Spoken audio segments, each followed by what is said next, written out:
We're going to use some technology to go to Los Angeles now. This is one of the sessions I'm looking forward to the most, the Ocean Cleanup Project.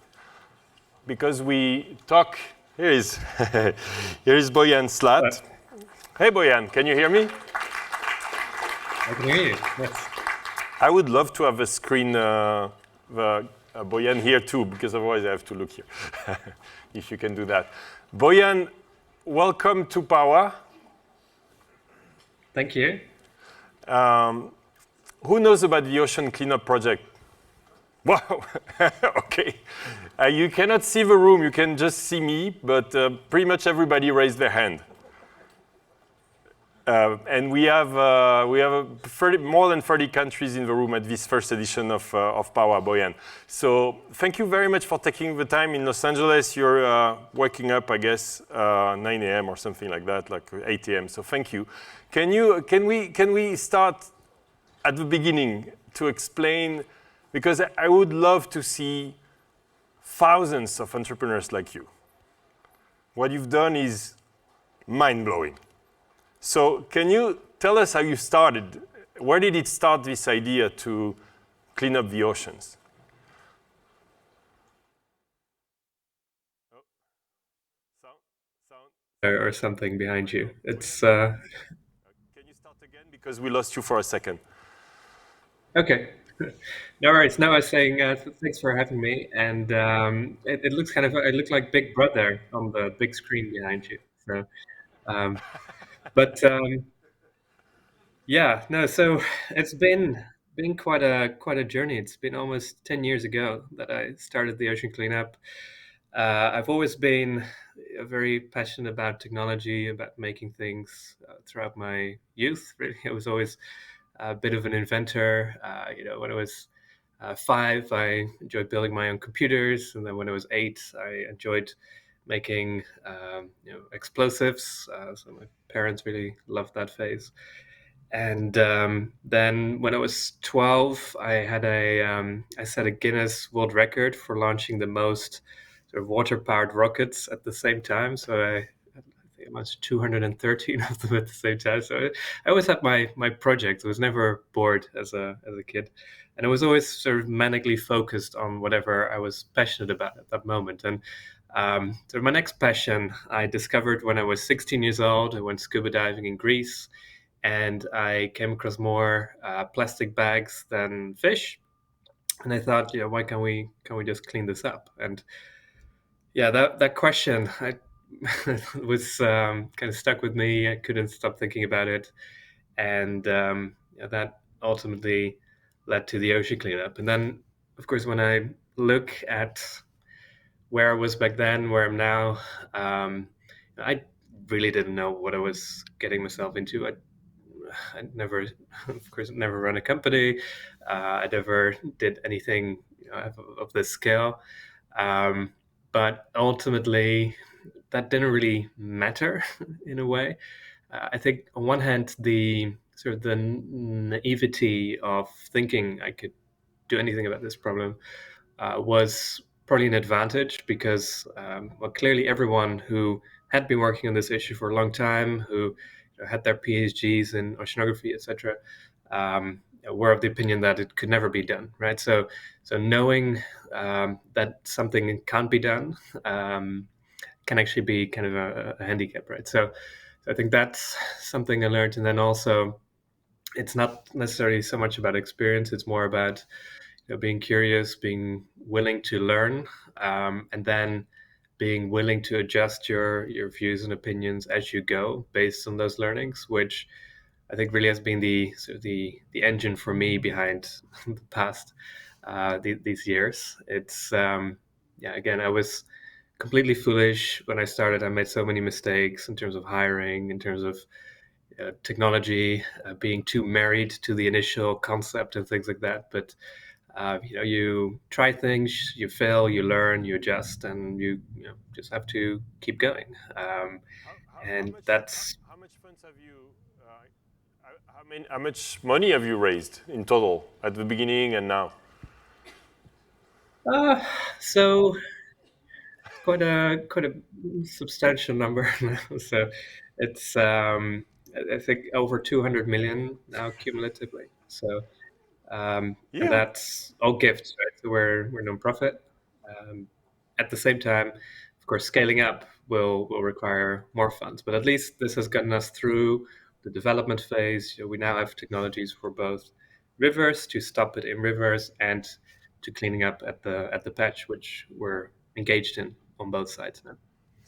And how do you, so can you explain a bit the process for those, everybody raised their hands, so I guess we're all familiar. You have these gigantic ships with gigantic nests that just catch the plastic, basically. Can you explain where you are? I have to say it, I knew about it through when you launched, you had this super cool keynote when you launched sunglasses, right? So you could buy $200, I think, pair of sunglasses saying the Ocean Cleanup Project, and then that goes as a donation, which I think was a cool idea. And now what do you, so people just send donations? Where are you in the project itself? How many tons of plastics? I don't know how you measure your success, but the ocean is big, so where are you? Quite. Yes. So of course we're still at the beginning, right? So until last year, it was really all about developing the tools which we could do it. So we went through a lot of different iterations, and then exactly a year ago, we came to the point that we had both systems in rivers and oceans that work. So in the ocean, it's this 800-meter long U-shaped floating barrier that's pulled forward by boats, sweeps the surface of the ocean, and then we use computer models to determine where the hotspots are in the Great Pacific Garbage Patch. And then we steer the system to where most of the plastic is. And that way, this merging of hardware and software, that's how we are able to effectively clean the patch. We've now cleaned about 140,000 kilos. By the way, there's 100 million kilos out there, right? So it's about 1/750th of the garbage patch that we've cleaned. So that's, of course, on one hand, it's super small still, but on the other hand, if you think about where this can lead, so we have our current system, again, 800 meters, so that's a prototype still. The next step is to go to 2,500 meters, so 3 times the size. This will be deployed by summer of next year. So then, of course, you already clean up at 3 times the rate. And then once we deploy 10 of those systems, 10 full-scale systems, that's actually enough to clean up 80% of the Great Pacific Garbage Patch by the end of this decade. So 80%? Wow. Yeah. But just very simple math, right? So if you just I hope you can hear the whole room clapping. I'm not sure how much you hear because it's through my microphone, but the whole room just clapped. Thanks. So that's ocean. So then on rivers, we now are in 10 rivers. But ultimately there also we need to go to 1,000 rivers because 1,000 rivers do 80% of all the plastic that's going into the ocean. So that's still quite a journey ahead. It's actually harder to scale rivers because you have to deal with many different stakeholders, many governments. So I think that's going to be the harder one of the two. But there also we've now collected, I believe, more than 2 million kilos of trash from these rivers. So it's a good start. We know we can do it. Now it's about maturing the solutions, maturing the organization, maturing the funding models to be ready by the end of 2023 to then scale this around the world. Boyan, so you're collecting plastic shit that humans drop, and that makes me think about this. There is a sign that we shared a lot on social, which was, please do not, maybe you've seen it on the beach, please do like animals.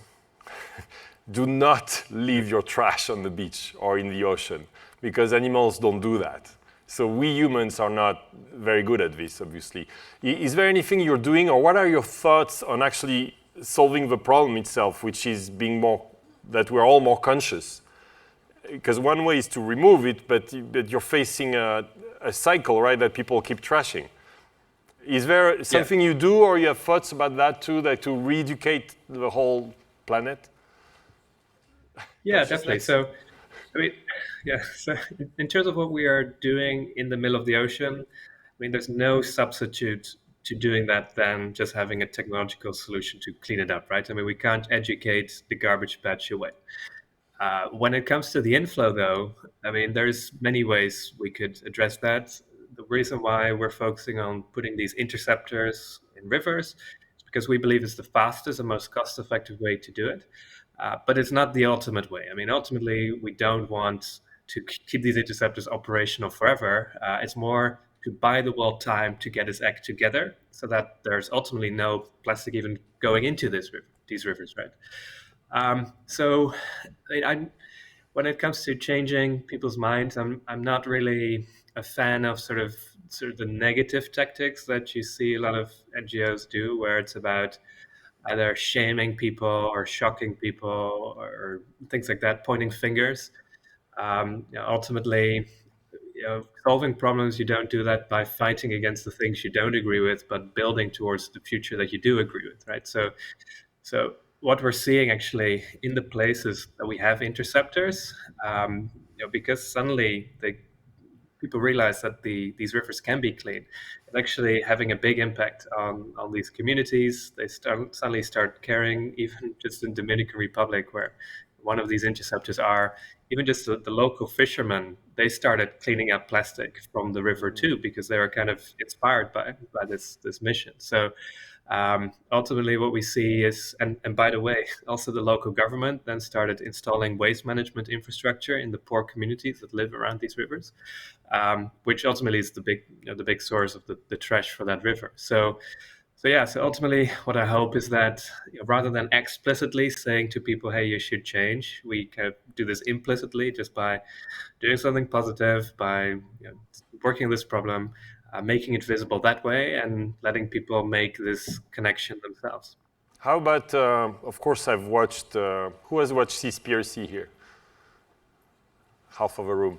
How about the mega the fishing, huge shipping boats that are destroying completely the ocean to catch what they want to catch? They're destroying everything. Is there anything you have thoughts? I guess I'm not saying you should be solving all the ocean problems, but is there something good happening there? Like, do you talk to those guys too? Because if we remove the plastic and there is no more life, because we have removed all the corals and... Yeah, no, actually, we have been in touch with these documentary makers. They actually used a statistic in that documentary that came from one of our scientific studies that shows that actually the majority of the plastic in the Great Pacific Garbage Patch is coming from the fishing industry. Now, it's a bit slightly deceiving because actually most of the plastic does come from rivers. It's just a small percentage that comes from fishing, but that is exactly the plastic that tends to stick around in the middle of the ocean, because what's coming from rivers usually ends up back on coastlines pretty quickly because it's in coastal waters, while if you put your fishing gear is being lost far away from coastlines, so that has a much higher chance of then ending up in these patches. So it's definitely, if we talk about the global strategy of how to solve ocean plastic pollution, there is this one piece that's still missing, you could argue. So we have the rivers, we have cleaning up the legacy, but there's this second source, right, which is the fishing industry. And I mean, the question, what we're thinking of now, so we're researching this topic, but we haven't decided yet, is this something for us or is this something for other nonprofits? Because if you think about the solutions that you could think about, it could be something like a deposit scheme, right, for fishing gear, so that if waste gets brought to ports by fishing boats, that they get money back for that. So some people propose that. I think it's a sensible thing, because you incentivize fishermen to not throw their waste overboard, but bring it back to land. Other people propose putting things like chips or identification on the fishing gear. I think these are all pretty sensible things. The question is that something for the ocean cleanup or not? I mean, right now we have our hands kind of full on these two other things already. Yeah. But maybe in the future we could do this. What's best way to help you is donate, obviously. Are you happy with amounts you're getting from everybody, or is it something you can always get more? Are you scaling fast enough, or do you need? Is it enough what you're getting? You were saying $200 million. Could you do $1 billion? So we do still have a budget gap to get to the point that we're ready for scale up. So that's part of the reason why I'm now here in the US. However, I think the main bottleneck now is people. So we're scaling the team rapidly. We have a big list of vacancies on our website, theoceancleanup.com. And by the way, it's not just engineers or scientists. Sometimes people think it's just those kind of roles that we recruit, but also project management, support teams, things like that. So if you're interested, please do go check that out. Boyan, so of course everybody, I do as well. If you want, it's theoceancleanup.com. So let's make a little donation here. We will, as PAUA as well. But Boyan, what do you tell someone that is an entrepreneur? We are here and you don't see because you're on Zoom. Hopefully next time we're in person. But we are in the largest startup place actually one of them in the world. There is 1,000 startups in this building. It's Saturday today, so they're not here. But what do you tell an entrepreneur that is going full on profit, success, but doesn't think about what you're thinking about? Like how was your brain? I'm really interested in how you decided to not do the usual startup and go full on, I'm gonna save the plastic. What do you tell someone that is about to start a business, how and why you would dedicate your life like you're doing, I'm so impressed again, to helping the world? What do you tell them to convince us a little bit? Like why we should all be doing that? Young entrepreneur here, what do you tell them? Sure. I mean, truly the most finite resource you have is time, right? So even if you are the richest person in the world, you still have under 100 years of life. And I think ultimately you want to use that time to be useful, right? You want to be able to look back and think like, oh, I made a useful contribution to the world. And by the way, I'm very much not against people making money, right? I think so many problems are solved by the sort of self-incentivized system that we operate in, that we just don't see because they're not problems. I mean, the best problems don't exist, but at the same time, there are still problems that are not solved simply by market mechanisms, right? I think more people should work on the big problems of our time rather than figuring out how to make people click better on a button, right? And Yes. so I think, and sure, there needs to be some proportion of intelligent people needs to be allocated to that too. But I think the distribution can be slightly better, and ultimately, I think it's very satisfying to work on. And even though it's very challenging, I think people also overestimate the risk of doing a sort of a high risk, high reward project because it's exciting. It excites people. It attracts the right kind of people to work on it. It attracts funding, attention, things like that. So honestly, I would find it harder to drive success for something that's not very noteworthy than actually solving big world problems. So even though it might seem daunting to work on something like this, I think it's less risky than what some people would think it would be. We're a little over time, but I'll ask you a last question. Do you have a spiritual or consciousness practice? Do you meditate? Do you go to the Amazon forest? Are you going to, any practice? Because you're such a obviously default elevated state of consciousness. But I'm curious if it just came. Were you born this way, or did you actually work on it? Ah, so I like being in quiet places generally. Being in nature is always good to recharge, and yeah, definitely I need a lot of quiet time in my life for sure. And I also like running, by the way. It's also just a great way to clear my mind. Um, but yeah, it's definitely important to approach.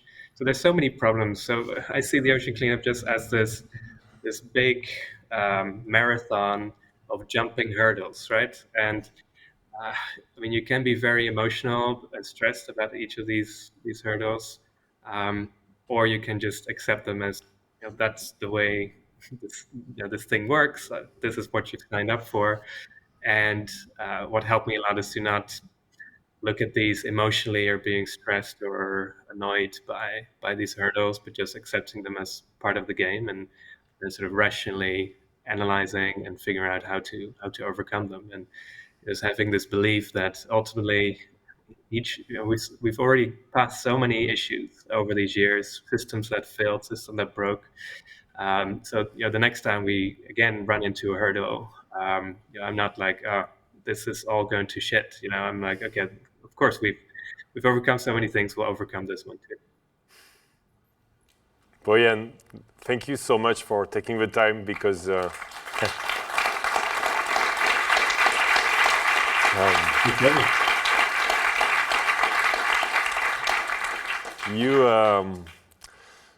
you should be, you're a hero, really. Well, doing our best. A hero.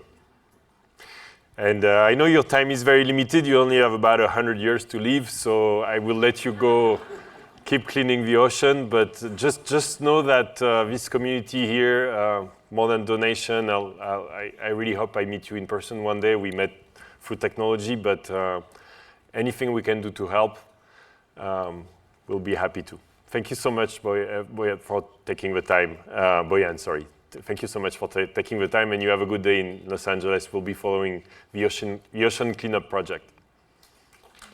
Thank you. Thank you. Thank you.